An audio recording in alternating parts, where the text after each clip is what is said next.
Hello everybody, my name is Ratnos, and welcome to This Week in Mythic Plus. This week's affixes are Tyrannical, Inspiring, Necrotic, and Prideful of course. Inspiring is a new affix with Shadowlands, and if you played Season 3 of Battle for Azeroth, it's somewhat reminiscent of Emissary of the Tides. Basically, there will be enemies scattered throughout the dungeon that have an inspiring aura around them, and it makes not themselves, but any other enemies that are near them immune to crowd control effects. Usually the easiest way to handle this affix is going to be to crowd control those enemies, the enemies that give off the aura, kill off whichever enemies have important kicks or stuns or whatever, and then bring in the inspiring thing along with whatever irrelevant trash is left from the previous pull. However, for time efficiency and higher level keys, you may need to start doing more complicated strategies, such as like knocking them out and then getting a crucial kick, and then they can come back in and give things the CC immune aura again, or crowd controlling multiple inspiring enemies and then killing them all at the same time later, in a strategy that's sort of reminiscent of how we handled Infested back in BFA's Season 1. These are all different ways that you can attack this affix, and they're all valid. Especially with Necrotic being active, you do need to be careful because the CC immune aura is going to make it hard to use stuff like Ring of Peace or Typhoon to get things away from your tank, right? Those things that would normally be effective, mobs are just going to ignore them while they have the inspiring aura. In addition to that, we have Tyrannical Necrotic, a little bit of a wombo combo that is going to slay tanks this expansion, so watch out for that one. It is really, really tough. Make sure you have Bloodlust, make sure you have Prideful. Prideful is not going to apply Necrotic with its auto attacks, the Pride manifestations, so that's a good thing at least there, but it's still, you know, hits like a truck and does huge group damage, so it's a really hard week. It's a really hard week. At least it's not a melee unfriendly week. There are several weeks on the calendar, basically any week with Storming, with Spiteful, that is really hostile to melee this expansion, and this week, a little bit less of that, right? It's at least somewhat reasonable to play melee in your dungeons this week. This week I'm not going to have MDT routes, Mythic Dungeon Tools routes. That's because of a situation that's developing with the add-on itself. And I want to take a little bit of time now to talk about what is going on so that you're equipped with the right amount of information and give my take on everything that's going on. So basically the creator of Mythic Dungeon Tools, Nagi, who's maintained and worked on the add-on for the last couple years now, has placed it behind a paywall. Not entirely, but effectively the entire add-on is behind a paywall. If you update your MDT, you'll find empty maps for each dungeon, and you won't find, like if you go, here. This is what it looks like if you haven't updated your MDT, which I haven't, but if you were to update it, you would just find a completely empty map with no enemies inside it. And then Nagi is asking for subscriptions to his Twitch channel or patronage through Patreon to get access to the actual dungeon data of where the enemies are and how much count they're worth and such. One big problem with this as well is that even if you subscribe, even if you get behind the paywall, your group members will also need to do that. So if you're trying to pug keys and share routes, that functionality of this add-on is effectively dead if you or your group mates have updated your add-on. He has removed all of the old versions as well, but of course if you haven't updated it on your machine, you can still use the old versions. There are the old versions as well available on the internet. People have put up new forks of his project, which is allowed under the license that he chose to create it under, and I suspect that there will be more movement. I suspect that we will see more alternative add-ons being actually fully developed in the coming months, if he doesn't reverse his course, which I'm hopeful that he will. I think that he's done a tremendous amount of great work with this add-on. There's a lot of incredible features that have been added to it over time, and I am really thankful to him for creating it and for maintaining it and for all of that work. And I certainly think that you know, stuff like advertising revenue, voluntary patronage should be ways to support add-on developers, and I have been happy in the past to support him with like a Twitch Prime sub, that sort of stuff. I've sent his way before. I can't support him doing this with the add-on, and I hope that he'll reconsider it because I do think that it really does break the core functionality of the add-on to not be able to, for instance, even if I were to pay for it, I wouldn't be able to share with group mates unless they all paid for it as well. To me, that's one of the biggest sticking points there that effectively renders his decision with the add-on to make it to make it useless. So I do hope that he'll reconsider. I think there's a good chance that he will. I hope his friends are, talking to him and helping him out here. I would encourage everybody not to react with anger here. Be kind, react with compassion. He's certainly getting a lot of hate for this decision right now, and while I vehemently disagree with his course of action, I don't condone anybody attacking the guy.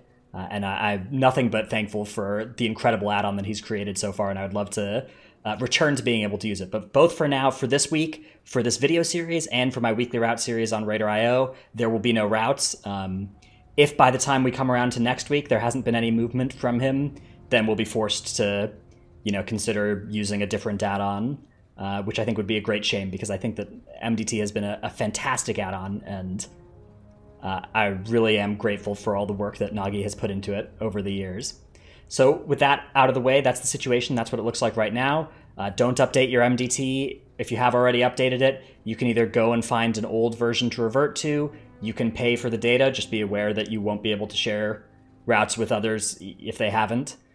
Or you can go and get one of the forked versions, which I'm not going to link to in this video, but they are out there. And starting next week, I will probably have a new stance on this if Nagi doesn't reverse course.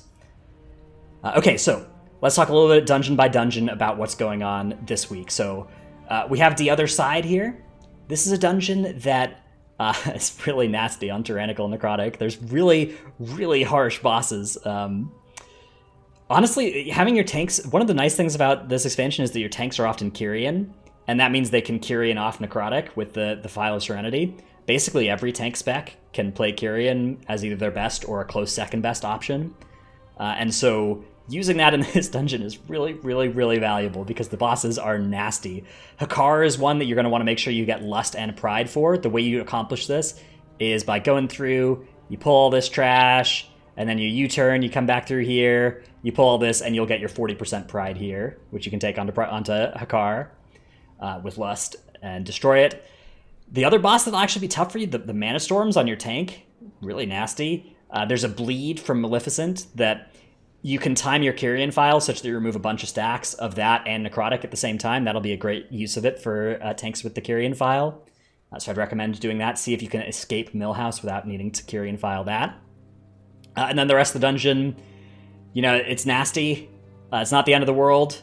And Muezela, on Tyrannical, you may need to do this in 2 phases rather than 1, or 3 phases rather than 2, depending on what you're used to. But just slow and steady wins the race here. Again, a lot of tank damage, a lot of stuff coming out, but you should have time to recover as you go to the platforms during the intermission. And once you get back with your big haste buff, if you've killed any stuff. Halls of Atonement, same strategy as always. Kill a bunch of trash near the start. 60% Pride can go onto Halkias or onto this mid-pack. 80% Pride can go onto Halkias or actually Echelon.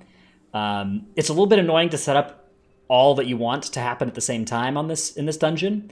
It's difficult to engineer it such that you have an 80% Pride onto Echelon, and also you can skip these nasty packs here. You generally have to pick one or the other, or a third option, which is to get your 80% Pride and then like Invis pot through here, and you only get like 40 seconds of it on Echelon. I think that's a pretty good option, but it does feel bad to have your Pride wasting away. It does speed you up during the Invis pot though, so that's kind of upside. And of course, the rest of the dungeon you just walk through in a straight line. You really got to watch out here with Inspiring. These Gargans are nasty, and if they get to your tank with Necrotic, with their bleed, because they're affected by an Inspiring aura, that is really nasty. So watch out for that. Help your tank if you can. Misty Tyrannus Scythe, again, routes are a little bit difficult to predictably make such that you can get a Pride onto Mistcaller, but you can always get a Pride onto Ingram Malik if you... so you Night Phase skip at the start, and then you just want to skip this pack with a Sap or an Imprison on this guy, and then you'll get a 20% Pride onto Ingram Malik, and then you just walk your way through the rest of the dungeon with an 100% Pride usually onto Tredova. So you would kill whatever here, and then whatever you need to get to 100% you grab from this area, and then you take that onto the last boss. Plaguefall, they've nerfed this dungeon in a couple of ways. It's still really tough, especially this week, Tyrannical. Tyrannical Necrotic Plaguefall, almost every boss in here is a bit of a nightmare. Globgrog, which is a great name for a boss, even can be really hard. But the big challenging one is the last boss and the second to last boss, which you can't really lust the second to last boss because, oops, I'm still in my my drawing tool. Okay, you can't really lust second to last boss because you need the lust for Margrave Serdama. Usually you're going to want to use lust on either the second or the third phase here. This is a boss that a lot of times groups are going to go in here with Prideful, with Lust, and with all their cooldowns, and they're going to burst through that first 30%, then they're going to get to the intermission, and then they're going to come out of the intermission with nothing available, and they're going to deal with like a phase with no damage, no healing cooldowns, and they're going to wipe. So don't let that be you. Stagger your cooldowns throughout this fight. Generally, don't line up too much with the Prideful that you take into the boss. Use just a little bit there, then use half your cooldowns in the second phase and half your cooldowns with Lust in the third phase, because that's the hardest phase. That's when you have the tentacles and the ads overlapping with everything else. Sanguine Depths is another nasty dungeon. You're going to want to make sure that you have Pride for this boss, Executor Tarvold. They did nerf this boss a little bit. They made Castigate cast a little bit less frequently, but it's still, or not cast less frequency, but pulse less frequently. Still extremely nasty. The whole dungeon with Inspiring. This is a really nasty Inspiring dungeon as well, and a really nasty Necrotic dungeon, because there's very little space to maneuver in, very little room where you can drop stacks, and there's a lot of enemies that are just naturally immune to slows and CCs, and will make it really hard for your tank to drop stacks. So, yeah, it's hard. Good luck. Spires of Ascension, another dungeon where it's hard. Good luck is a pretty fair way to describe this place. I've been recommending actually, so I started off this expansion thinking you should go right every time, but these days I'm fairly sure you want to go left. And if you're in a high level group, you actually want to just grab some trash from the right here, grab these packs, and then go left after the first boss, and that'll allow you to skip like these pulls here, and makes it a little bit easier. Honestly though, these pulls are maybe a little bit overrated in terms of, like, these pulls are inefficient and slow, but they're actually not that hard. So if you want to just do those and do less of this stuff earlier, I don't blame you for that. These pulls are maybe more efficient, but they are a lot. This is a very challenging dungeon, especially when you have like the combination of Inspiring and effects like the Forsworn Squad Leader. You just have so many enemies that you want to either like focus down or keep out of the pack, and it's really tough to manage all those priorities at the same time. There's not an easy answer to this problem. Crowd control is really the only way that makes it easy, but that slows you down. So really the way that you're going to attack this in a high level group is going to be dependent on what your specific class abilities are and making a lot of use out of them, which is cool, but is really, really challenging. And also it can be very frustrating when you're in a group that doesn't have access to whichever abilities you found make these easy. Necrotic Wake, this is a dungeon that's all about using the weapons for profit on the bosses. There's stuff like spears you can find here, anima orbs that you can find in various locations, spears and hammers in all these different places throughout the dungeon. And my advice for you is use them on bosses. Save some, use some on bosses. If you use a spear and your spear pierces through all the skeletons that this thing spawns and hits the boss itself, because it pierces, right? It hits everything between you and your target for a huge amount of damage and a damage taken increase. You can effectively deal with entire waves without needing to commit any damage on this boss. So do that. That'll make this thing a lot easier for you. The operative number to be at is 68.2% before you go up to the Stitchworks. So a good way to attack this is to go through the dungeon, get your 60% pride onto Marth, and then like backtrack and pick up whatever trash you need here to get up to 68%. Another little tip in this dungeon is these Zul'Rahmis Necromancer packs. If you get in combat with a Necromancer and then drop combat, when you pull it next, it will no longer do any abilities. It will just not cast. Only the other, Brittlebone mages will cast. So you can effectively remove all these abilities from the field by having like a Hunter tag it, feign death, and then you pull the pack, and the Necromancer will just stand there and get beaten up. So use that on these pulls unless you have an ethical objection. Theater of Pain, 5-boss dungeon. That's a lot of bosses. Tyrannical makes this dungeon take a long time. My biggest advice for this dungeon is it may feel like it's one of the easier bosses, but Zav the Unfallen is, I believe this is one of the harder bosses in here, but also it's one of the slower bosses because the longer this thing's alive, the more it's going to spawn those stupid banners that have a huge amount of health. And so the best way to get pride onto Zav is to just go directly to him at first. If you just kill the trash up here, and then you come down, you kill all this trash, you will get your 40% pride onto Zav. Then I'd recommend going to the Altars of Agony, killing the Lich over there, and then you can go over here. So by doing this, you won't get a pride onto Kultharok, but you will get one onto Gorchop, and I think that is a good default way to attack this dungeon. If you're really interested in min-maxing, you can engineer prides onto like 3 or 4 of the 5 bosses in here, but it requires you to do some fancy backtracking and pulling extra trash here. For reference, I think the default way to go about the Altars of Agony is to go right for the first set, and then that takes you through here. You get around here, and then I'd recommend going left, so you go here and here, and you avoid pulling this monstrosity. It's not so bad to pull it, but this is the pathing that I would take to get through this area. So right and then left. You can experiment with some other things here, but that's my suggestion. Again, let me know what you thought of this video. Remember to be civil in your discussion in the comments about MDT and everything. Don't be a jerk, or I'm gonna shadow ban you from my channel.